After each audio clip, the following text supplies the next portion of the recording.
Quand on parle de gestion de crise, beaucoup imaginent un moment spectaculaire, intense et presque cinématographique. Mais dans la réalité, une crise, c'est surtout un moment où les repères habituels disparaissent. Parce qu'une crise, c'est une rupture, avant tout. Une rupture dans l'information, une rupture dans la coordination ou encore une rupture dans le temps.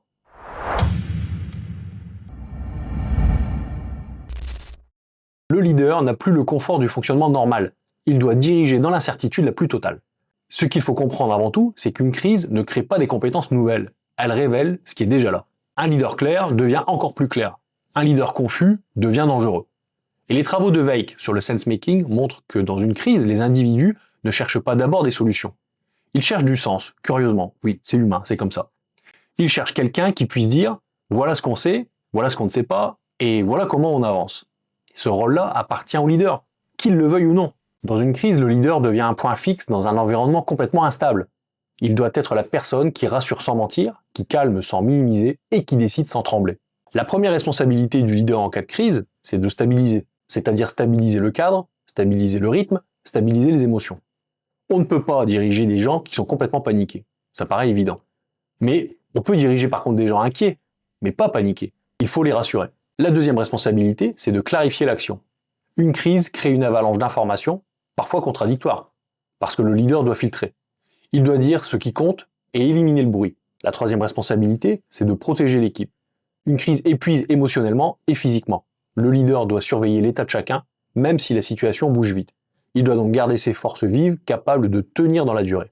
Enfin, la crise demande un leadership plus incarné que technique. Les procédures aident, mais ce qui fait tenir les équipes, c'est vraiment le leader. Dans cette première partie, ce qu'il faut retenir, c'est que la crise n'est pas un moment où l'on devient quelqu'un d'autre. C'est un moment où l'on doit être soi-même, mais en plus solide, bien plus solide. La crise ne demande pas un super-héros, loin de là. Elle demande un leader lucide, humain, calme et précis. Et s'il peut être entraîné, c'est encore mieux. Il faut un leader qui accepte l'incertitude, qui organise le chaos et qui reste stable, même quand tout vacille autour de lui. La première manière d'agir en crise, c'est de réduire immédiatement le rythme. Parce que dans une crise, tout le monde accélère instinctivement. Et cette accélération crée encore plus de chaos. Le leader fait l'inverse, lui. Il ralentit sa voix, il ralentit ses gestes, il ralentit son regard. Ce ralentissement impose un cadre. Il dit implicitement « on va y aller », mais on va y aller proprement. La deuxième manière, c'est de reformuler la situation en quelques phrases simples. Parce que la crise crée un brouillard cognitif où tout semble grave et urgent. Le leader doit donc faire émerger une phrase mère, c'est-à-dire une phrase qui résume tout. Voilà ce qu'on sait, voilà ce qu'on ne sait pas, et voilà ce qu'on fait. C'est tout simple, mais encore faut-il le dire. Cette phrase stabilise immédiatement tout le monde. Elle ramène de la lisibilité dans un moment où plus personne ne voit clair. La troisième manière, c'est de prioriser les actions. Parce qu'en crise, on ne fait pas tout. On fait ce qui sauve la situation. Le leader, lui, identifie l'essentiel. Puis il dicte la première action et pas les 10 suivantes. La quatrième manière, c'est de donner des consignes courtes. Le cerveau humain sous stress n'intègre pas des paragraphes. Le leader donne des phrases chocs, courtes, nettes et opérationnelles. Il parle en gestes et pas en dissertation. La cinquième manière, c'est de valider la compréhension. On ne suppose rien en crise. On vérifie tout. Un simple « tu reformules » permet de s'assurer qu'il n'y a pas de distorsion. Cette validation réduit la possibilité d'erreurs critiques. N'oubliez pas que la confiance n'exclut pas le contrôle. La sixième manière, c'est de garder un canal de communication ouvert avec tout le monde. La crise fragmente l'information et la hiérarchie. Le leader crée un point fixe. Toutes les infos remontent ici. Cela évite l'éparpillement et les rumeurs qui déstabilisent. La septième manière, c'est d'ajuster en continu. Une crise est vivante. Elle change en permanence. Le leader ne s'accroche pas à un plan figé. Il adapte, il ajuste, il pivote quand c'est nécessaire. La huitième manière, c'est de protéger les forces vives. Une équipe épuisée devient une équipe dangereuse. Le leader surveille les signes d'essoufflement. Il remplace, il redistribue, il recharge. Il pense à tout en fait. La neuvième manière, c'est de tenir la posture. La posture du leader en crise est un outil d'influence à elle seule. Un leader crispé crispe l'équipe. Un leader calme la détend, même au milieu de la tempête. La dixième manière, enfin, c'est de garder de l'humanité.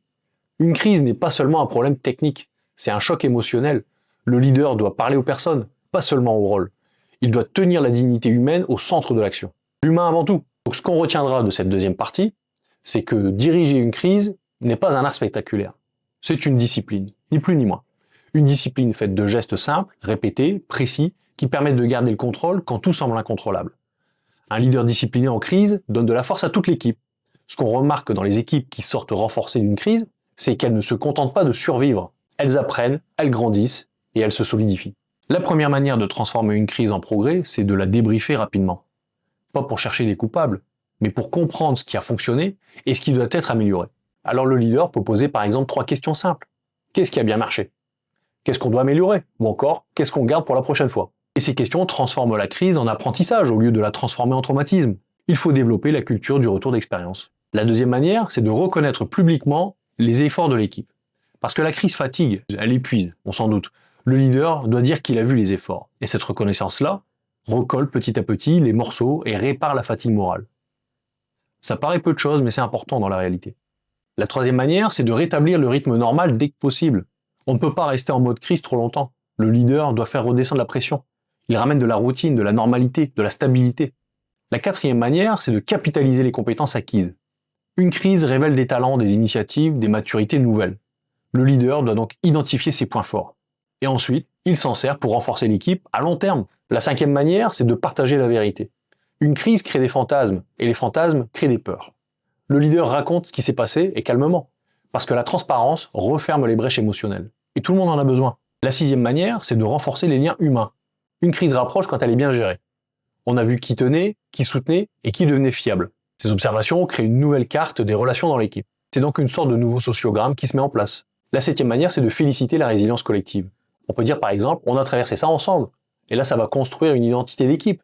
Et cette identité devient une force puissante pour les défis futurs. Elle donne un sentiment de capacité et d'unité. La huitième manière, c'est d'apprendre aussi sur soi en tant que leader. Une crise agit comme un miroir brutal, clairement. Le leader voit ce qu'il maîtrise et ce qu'il doit travailler. Cette lucidité personnelle vaut toutes les formations. C'est de l'amélioration continue personnelle. Au final, dans cette vidéo, ce qu'on va retenir, c'est qu'une crise ne laisse jamais une équipe identique. Elle la fragilise ou elle la renforce. Un leader lucide, calme, structuré et humain peut transformer une crise en levier de maturité. Il peut en faire un moment fondateur plutôt qu'un moment destructeur. Parce qu'au fond, ce n'est pas la crise qui fait grandir les équipes, c'est la manière dont le leader les aide à la traverser. Et si vous voulez aller plus loin que cette vidéo, je vous invite à reprendre cette playlist dans toute son intégralité. C'est un complément utile pour approfondir ces notions et les transformer en vraies compétences au quotidien. Et sachez que vous pouvez également les retrouver sur la chaîne Pharos qui est disponible sur Spotify pour les écouter en voiture, dans les transports en commun ou dès que vous avez un petit moment et que vous voulez être tranquille. Et si cette vidéo vous a aidé à mieux comprendre ce qui se joue vraiment dans le leadership, pensez à vous abonner et à laisser un commentaire. Ça me permet de continuer à vous proposer du contenu exigeant, utile et directement actionnable dans votre pratique de manager ou de dirigeant.